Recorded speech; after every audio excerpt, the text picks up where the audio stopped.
దేవుని యొక్క పరిశుద్ధమైన నామమునకు మహిమ కలుగునుగాక. ఈ సాక్ష్యమును వినిచుండిన వారందరికీ నా స్తోత్రములు తెలియజేయుచున్నాడు. నేటి దినమునకు నా భర్త ప్రభువు చెంతకు చేరి 1 సంవత్సరం అగుచున్నది. గడిచిన సంవత్సరములో ఈ దినమున నేను, నా కుమారుడు, నా కుమార్తె అందరూ ఉన్నప్పటికీ అనాథల వలె మిగిలియున్నాము. గడిచిన సంవత్సరములో మీతో పంచుకున్న సాక్ష్యము రీతిగా ఒక్క దినములో నా జీవితము తల్లక్రిందులైనదని చెప్పవచ్చును.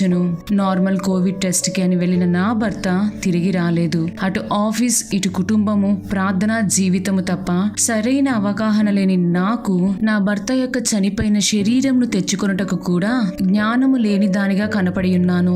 నేను, నా బిడ్డలు హాస్పిటల్ సిబ్బందిని బ్రతిమలాడి డబ్బులు ఇచ్చి నా భర్తను మోసుకొని తెచ్చి ఉన్నాము.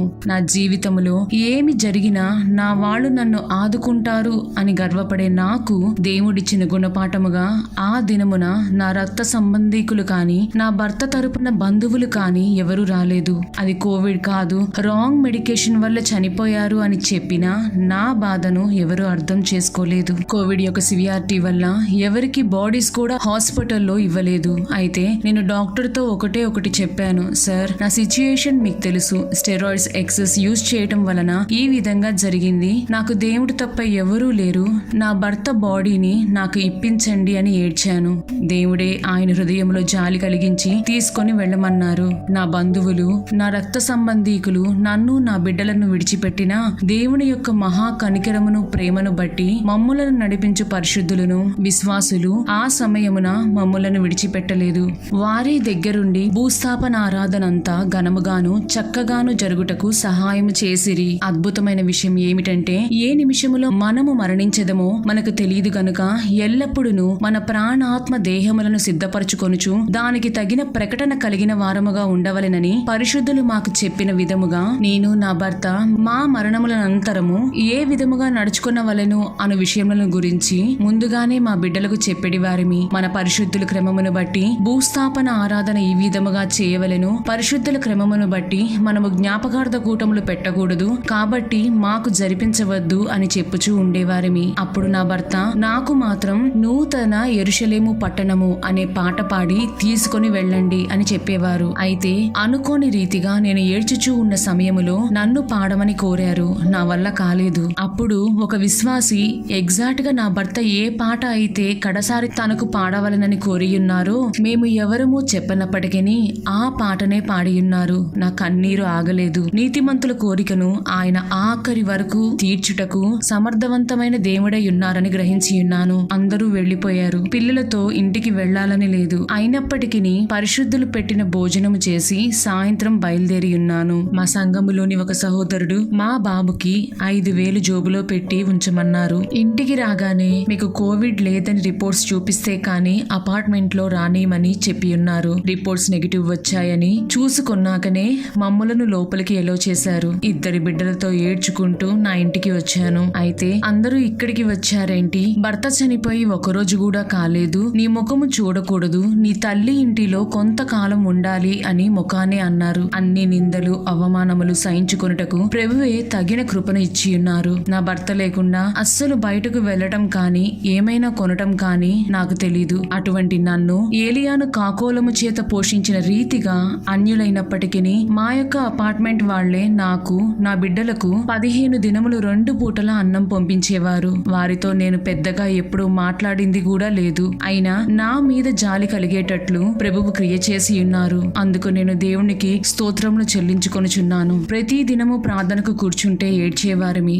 దేవుడు ఆ విధముగా నేను జాబ్ కి వెళ్ళకపోయినా 4 మాసములు నన్ను, నా కుటుంబమును పోషించి ఉన్నారు. నా భర్త చనిపోవుటకు వారం రోజులు ముందుగా తినుటకు కూడా మాకు లేకుండినది. కోవిడ్ బ్రేక్ డౌన్ వల్ల ప్రైవేట్ జాబ్స్ కారణంగా ఇద్దరికి సరిగా డబ్బులు రాలేదు. ఆ సమయంలో పరిశుద్ధులను ఆశ్రయించాలని కూడా నాకు ఆలోచన రాలేదు. నా వారు ఎవరూ నా పరిస్థితిని అర్థం చేసుకోనలేదు. అపార్ట్మెంట్ లో ఉంటూ తినడానికి కూడా లేదా అని అనుకుంటారేమో అని చాలా ఇబ్బంది పడేవాళ్లం. నాకు ఇప్పటికీ గుర్తు, చనిపోయే రోజున ఉదయాన్నే నా భర్త ఆకలేస్తుందని సైగ చేశారు. ఎవరిని అడగాలో తెలియక నా వారిని అడిగితే ఎప్పటికో మధ్యాహ్నానికి పంపారు. మా బాబు వాళ్ళ నాన్నకు పెట్టుకున్న ఆఖరి భోజనం అదే. బయట ప్రపంచం తెలియని మాకు రిలేషన్స్ ఇలా ఉంటాయా అని నేను, నా బిడ్డలు ఏడ్చుకొని ఉన్నాము. అయితే దేవుని యొక్క మహా కనికరమును బట్టి ఆ దినము మొదలు నేటి వరకు నేను గాని నా బిడ్డలు గాని పస్తులుండటం తెలీదు. నా పరలోకపు తండ్రి అంత సర్వ సమృద్ధిగా నన్ను నా బిడ్డలను పోషించుచున్నాడు. నేను వేకువమన్నా రాసినప్పుడల్లా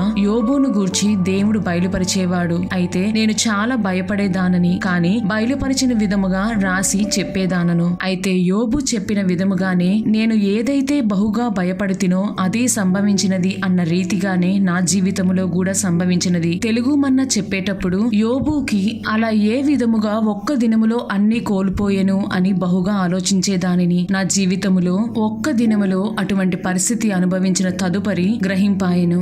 నేను అనుదినము హృదయములో ఏడ్చుకొనుచు, ప్రభువా, నేను యోబు వంటి నీతిమంతురాలిని మరియు భక్తి పరురాలినైతే కాదు. దయచేసి నీ చిత్తమైతే ఈ శ్రమల మార్గములో వెళ్ళుటకు, సహించుటకు, ఎవరి మీద ఆధారపడకుండా నా కుటుంబమును నడిపించుటకు నాకు తగిన కృపను ఇవ్వు అని ప్రార్థించేదానను. దేవుడు ఆ విధముగానే నన్ను నడిపించి ఉన్నారు, నేడును నడిపించుచున్నారని నేను రూఢిగా చెప్పగలను. నా కుమారుడి చిన్నతనములోనే నా భర్త చనిపోయి ఉండవలసినది గాని దేవుని యొక్క కృపను బట్టి హిజ్కియాకు ఆయుష్ పెంచిన రీతిగా నా భర్తకును ఆయుష్ను దేవుడు పెంచి ఉన్నాడు. 2 మార్లు నా భర్తను తీసుకొనుచున్నట్లు దేవుడు నాకు చూపించినప్పుడు నేను పోరాడి సంఘము యొక్క ప్రార్థనలను బట్టి జయము పొంది ఉన్నాను. నాకు తండ్రి లేని కారణముగా యోసేపు వలె దేవునితో పోరాడి అడిగి తీసుకొనుట నాకు అలవాటు. అయితే ఈసారి నా భర్తకే దేవుడు బయలుపరిచినందున ఆయన మరణించుటకు 2 దినముల ముందు దేవుడు నేను వెళ్లిపోయాక నిన్ను ఇంకా హెచ్చిస్తాడు, ఆయనే నడిపిస్తారు అని చెప్పితే అలా మాట్లాడుతున్నారేంటి, బాగానే ఉన్నారుగా అని అనుకొని ఉన్నాను గాని దేవుడు ఆయనను పరిశుద్ధపరచుచున్నారని గ్రహించలేదు. నా శరీర బలహీనతను బట్టి, నేను వెళ్ళు మార్గమును బట్టి సంఘములో అందరూ నాకు ఏమైనా జరుగుతుందని అనుకునేవారు. నేను దానికై ప్రభువు చెంతకు చేరుటకు గాను ఎప్పుడు సిద్ధముగా ఉండేదానిని, ఆ విధముగానే ప్రార్థించుకునేదానిని. అయితే ప్రభువు నా భర్తను ఎన్నుకొని ఉన్నాడు. చాలా దుఃఖించేదానను. నేను దేవునికి చాలా దగ్గరగా ఉన్నానని అనుకునేదానను, కాని నా నీతి కంటే నా భర్త నీతి అధికముగా ఉండెనని ఆయన మరణము ద్వారా గ్రహించి ఉన్నాను. నా భర్త నన్ను నా బిడ్డలను ఒక స్నేహితునిగా పెంచారే గాని ఏనాడు భర్త లేక తండ్రి అన్న అధికారమును మా మీద చూపలేదు. ఆయన ఒక మంచి విశ్వాసిగా, ఒక మంచి భర్తగా, తండ్రిగా, ఒక సండే స్కూల్ అధ్యాపకునిగా, హెడ్ మాస్టర్ గా, సంఘముల పరిచర్య చేయుటకు గాను కృప పొందిన వాడిగా మంచి సాక్ష్యం పొంది ఉన్నారు. పరిశుద్ధులు నేను ఆ దినమున నా ఇంటికి వచ్చేటప్పుడు, నిన్ను సృష్టించిన వాడు నీకు భర్త అయి ఉన్నాడు, సైన్యములకు అధిపతియగు యెహోవా అని అతనికి పేరు అను వాగ్దానమును చెప్పి ప్రార్థించి పంపి ఉన్నారు. నేటి దినమున వరకు ఆ వాగ్దానముని ఎత్తి పెట్టి ప్రార్థించి నా అవసరతలన్నీ పొంది ఉన్నాను. అందరూ నన్ను ఎంత దేవుని బిడ్డలైతే మాత్రం ఇన్సూరెన్స్ చేయించి ఉంటే ఇప్పుడు సహాయపడేవి అని చెప్పేవారు. అయితే పరిశుద్ధుల బోధ ప్రకారము ఏమీ ఆ విధముగా మేము ఇన్సూరెన్సులు కానీ ఇతర సేవింగ్స్ కానీ చేయలేదు. వచ్చినవి ఇంట్లోకి, మిగిలినవి ఇతరులకు సహాయం చేయుట కొరకే వాడేవారిమి. మేము ఎవరికైతే సహాయం చేసి ఉన్నామో ఆఖరికి వారే నన్ను నా బిడ్డలను 4 నెలలు ఏదో ఒక రకంగా పోషించి ఉన్నారు. నేటి దినము వరకు దేవుని యొక్క మహాకృపను బట్టి నా రక్త సంబంధికుల యొద్ద కానీ, నా బంధువుల యొద్ద నుండి కానీ ఒక్క రూపాయిని కూడా నేను తీసుకొనలేదు. నా భర్త చనిపోయిన తరువాత ఎవరైనా మీరు విడోనా అంటే బహుగా ఏడ్చేదాన్ని. ఇప్పుడు నా దేవుడు నాకు భర్త అయి ఉన్నాడు, ఆయనే నా అవసరతలన్నిటినీ తీర్చి నన్ను ఆశీర్వదించుచున్నాడు అని గర్వముగా చెప్పగలను. అంత మాత్రమే కాదు, నా వారు అందరూ నన్ను వదిలిపెట్టినప్పుడు, నేను నా కుమారుడును డిప్రెషన్ లో ఉన్నప్పుడును, చిన్నదైన నా కుమార్తె బ్యూలానే మమ్ములను ఒక తల్లిలాగా ఆదరించుటకు దేవుడు ఆ బిడ్డకు దైవిక జ్ఞానం అనుగ్రహించి ఉన్నాడు. ఇది నా వారు నన్ను చూడలేదు అని చెప్పుట కొరకు కాదు, కానీ దేవుడు నాలోని గర్వమును అణిచి సంపూర్ణముగా ఆయన మీద ఆనుకొనుటకు గాను ఫరో హృదయమును కఠినపరిచిన రీతిగా వారి హృదయమును కఠినపరిచి ఉన్నారని నమ్ముచున్నాను. కేవలము ఇంకను నన్ను సరిచేయు నిమిత్తమై ప్రభువు నా జీవితములో ఇవన్నీ అనుమతించిరని విశ్వసించుచున్నాను. ప్రతి దినము మాకు మేమే ఏడ్చుకునేవారము, మాకు మేమే ఓదార్చుకునేవారము. పరిశుద్ధులు మరియు విశ్వాసుల ప్రార్థనను బట్టి తిరిగి లేవనెత్తబడి ఉన్నాము. నా కుమారుడు ఈ మన్నా ద్వారా చేసిన ప్రయాస నిమిత్తమై దేవుడు ప్రతిఫలముగా విప్రో, ఇన్ఫోసిస్, టీసీఎస్ ఇలా టాప్ 8 కంపెనీస్ లో ఆపర్చునిటీస్ వచ్చుటకు సహాయం చేసి ఉన్నారు. అయితే టీసీఎస్ కి వెళ్లే సమయంలో అనుకోకుండా బ్యాంక్ ఎగ్జామ్ రాయుటకు 300 మంది రాసిన పరీక్షలో 30 మందిలో సెలెక్ట్ అవుటకును, ఆఖరికి ఫైనల్ రౌండ్ లో 3 సెలెక్ట్ అయిన వారిలో నా కుమారుడు ఉండుటకును దేవుడు కృప చూపి ఉన్నాడు. 19 years కి మేనేజ్మెంట్ గ్రేడ్ 1 పోస్ట్ కి ఎంపిక అవుటకు దేవుడే సహాయం చేసి ఉన్నారు. పరిశుద్ధులు ప్రార్థించిన తదుపరి విజయవాడలోనే ట్రాన్స్ఫర్ అవుటకు, అది కూడా ప్రొబేషన్ పీరియడ్ లోనే అవుటకు దేవుడు కృప చూపి ఉన్నాడు. అనునిత్యం ప్రభువే నా ఇంటి యజమానునిగా, నాకు భర్తగా, నా బిడ్డలకు తండ్రిగా ఉండి నన్ను నడిపించి ఉన్నారు. నా భర్త ఏమైతే మాకు సమకూర్చాలని ఆశపడి ఉన్నారో అవన్నీ దేవుడు మాకు ఈ సంవత్సరపు కాలములో అనుగ్రహించి ఉన్నారు. ప్రియమైన వారలారా, మనుష్యుల సహాయము వ్యర్థము, మనుష్యుని నమ్ముకొనుట కంటే దేవుని ఆశ్రయించుట మేలు అని నేను రూఢిగా చెప్పగలను. ఏమీ తెలియని నాకు, నా కుమారుడికి నా భర్త కొరకై సిద్ధపరచవలసిన డెత్ సర్టిఫికేట్ దగ్గర నుండి నేటి దినము వరకు దేవుని యొక్క జ్ఞానముతో నడిపిన విధము ఎంతో గొప్పది. ప్రతి విషయములో ఒక అద్భుతమే నేను చూచి ఉన్నాను. ఈ నా సంవత్సరం యొక్క ప్రయాణములో పరిశుద్ధులు మరియు విశ్వాసులు మా కొరకు కన్నీరు విడిచి చేసిన ప్రార్థనలను బట్టియే నేను సమస్తమును సహించుటకు, భరించుటకు, దేవునిలో బలపడుటకు మరియు జయించుటకు సహాయపడి ఉన్నవని నేను చెప్పగలను. విధవరాలి పక్షముగా ఉంటానన్న దేవుడు ఇతరులకు ఇచ్చుటలో నన్ను తలగానే ఉంచి ఉన్నాడు. ఇంకను కొన్ని బాధ్యతలు నాపై ఉన్నవి. దేవుడు వాటిలోనూ ఒక కృపను దయచేయవలెను. నేను, నా బిడ్డలు ఇంకను అనేక రీతులుగా వాడబడవలెను అనున్నదియే మా వాంఛ. మేము ఏమి చేసినప్పటికీ దేవుడి నామ మహిమార్థమై దేవుని యందలి భయముతోనూ వణుకుతోనూ చేయవలెను. ఇతరులకు అనేక రీతులుగా సహాయపడి ప్రభువుకు దగ్గర చేయవలెనని ఆశ కలిగి ఉన్నాము.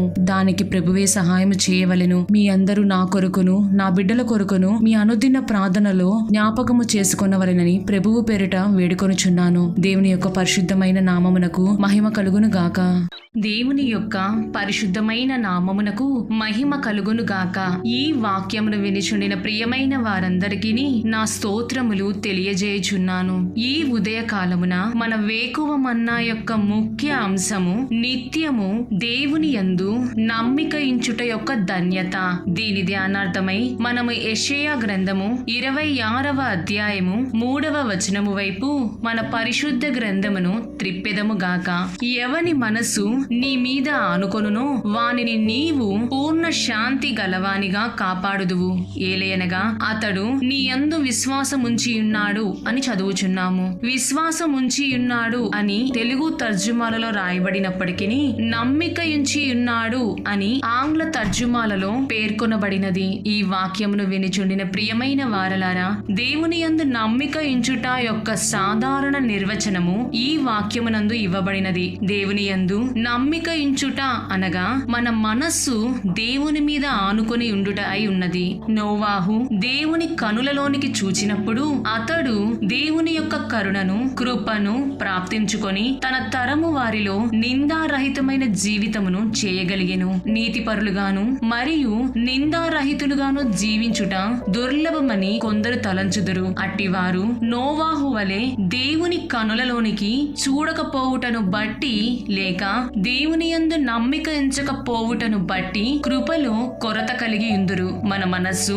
దేవుని మీద ఆనుకొనినప్పుడు మన యొక్క రిక్తతను మరియు దేవుని యొక్క సమృద్ధిని గ్రహించుటకు కావలసిన కృపను ప్రాప్తించుకొనెదము. మనము యాకోబు రాసిన పత్రిక 4వ అధ్యాయము 6వ వచనమును గమనించినట్లయితే దేవుడు అహంకారులను ఎదిరించి దీనులకు కృప అనుగ్రహించును అని చెప్పబడిన రీతిగా మనకు ఒక దీన మనస్సు అవసరమై ఉన్నది. ప్రియమైన వారలారా, దేవుని యందు నమ్మిక ఇంచుట, కరుణ కొరకు దేవుని మీద దృష్టి ఇంచుట, మన మనస్సు దేవుని మీద ఆనుకొని ఉండుట మరియు మనలను మనము తగ్గించుకొనుట, ఇవన్నీయును దాదాపుగా ఒకే అర్థమిచ్చును. దేవుని యందు నమ్మిక ఇంచుట వలన మనము ప్రాప్తించుకొను మరొక ఆశీర్వాదమే పూర్ణ శాంతి లేక పూర్ణ సమాధానము. మూల భాషలో పూర్ణ శాంతి అనగా షాలోం షాలోం అని చెప్పబడి ఉన్నది. షాలోం యొక్క అర్థము శాంతి లేక సమాధానము, సౌఖ్యము,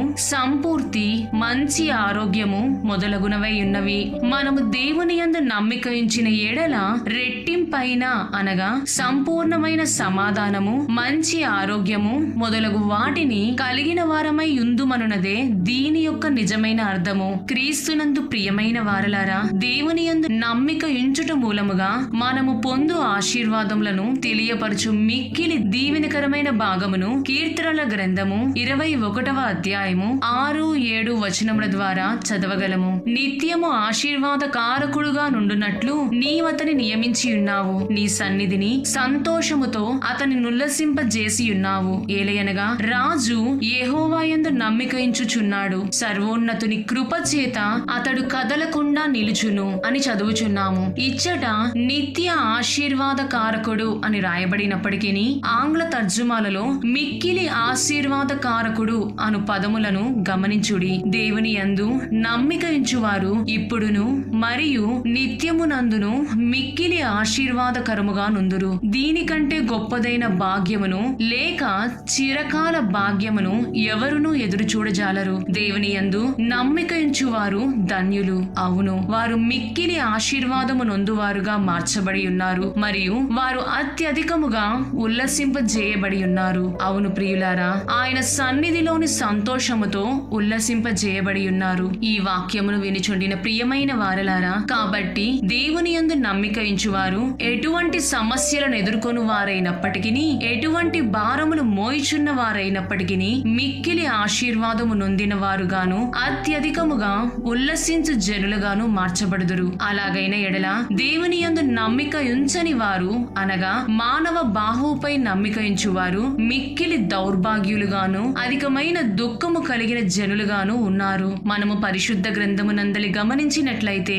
ఏలయనగా రాజు యెహోవా యందు నమ్మిక ఉంచుచున్నాడు అని చదువుచున్నాము. అవును ప్రియమైన వారలారా, వాస్తవముగా దేవుని యందు నమ్మిక ఉంచువారు సాధారణ ప్రజలు కాదు, కానీ వారు రాజులై ఉన్నారు. మనము కూడా దేవుని యందు నమ్మిక ఉంచుట యొక్క ధన్యతను గ్రహించి దాని యందు స్థిరపడి రాజులుగాను యాజకులుగాను మారెదముగాక. మన ప్రభువైన యేసుక్రీస్తు యొక్క నిత్య కృప మీకును మీ కుటుంబములకును తోడైయుండును గాక. ఆమేన్.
మనుషులందరూ నన్ను ద్వేషించిన మాయాలోకములో మరచినను.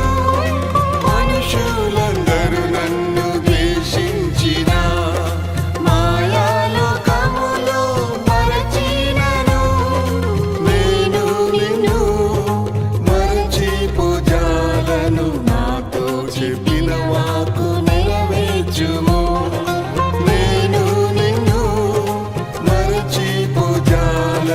నాతో చెప్పిన వాకు